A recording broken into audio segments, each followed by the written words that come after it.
Khabib Nurmagomedov was once one of Vladimir Putin's favorite athletes, a symbol of Russian strength and Dagestani pride. But by 2022, everything changed. He refused to support the war in Ukraine. He kept silent while other Russian sports figures publicly backed the Kremlin. In return, Russia turned its back on him. His businesses were shut down, his assets frozen, and state media, which once celebrated him, began mocking him. But this wasn't just about his silence.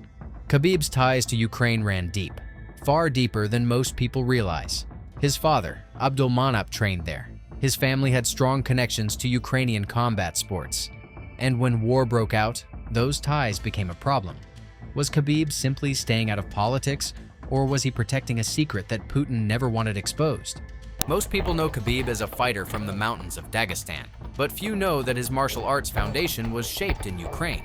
His father, Abdulmanap Nurmagomedov, didn't just visit Ukraine, he lived there. In the 1980s, Abdulmanap enrolled in the Poltava University of Economics and Trade, a prestigious institute where he studied accounting and economics. While in Ukraine, Abdulmanap balanced academics with his love for combat sports. He trained under Petr Ivanovich Butry, a renowned judo coach, and became a national champion in both judo and combat sambo. During his time there, Abdulmanap competed in Ukraine's Red Star Combat League, where he earned the nickname the Mountain Storm due to his relentless fighting style. But he wasn't just a student, he became a mentor. In the 1990s, he opened Eagle Combat Academy in Poltava, where he trained young Ukrainian and Dagestani athletes together, forging bonds that would last a lifetime. When Khabib was born, his father had already built a legacy in Ukraine. And when the time came for Khabib to train, there was only one place he could go. The same place where his father became a champion.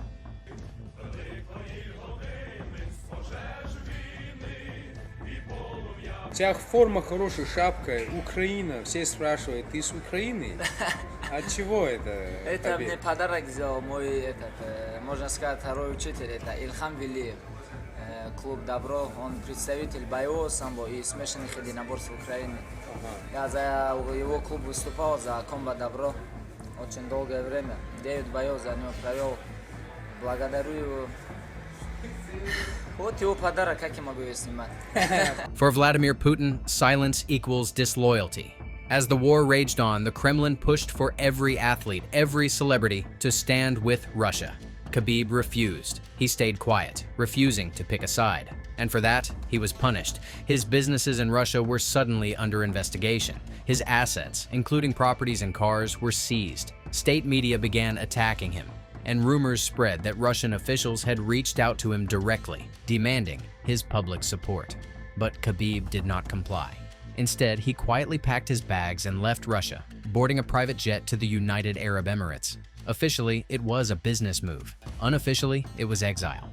Khabib's journey from Putin's champion to an outcast was swift, brutal, and filled with unanswered questions. Did his past in Ukraine make him a Kremlin target? Was his silence really about neutrality? Or was he protecting his family? One thing is clear, Khabib had to leave Russia. But the question remains, did he really escape politics? In our next episode, we go deeper into Khabib's life outside Russia, his rise in the UAE, his business empire, and why his relationship with Trump made headlines across the world.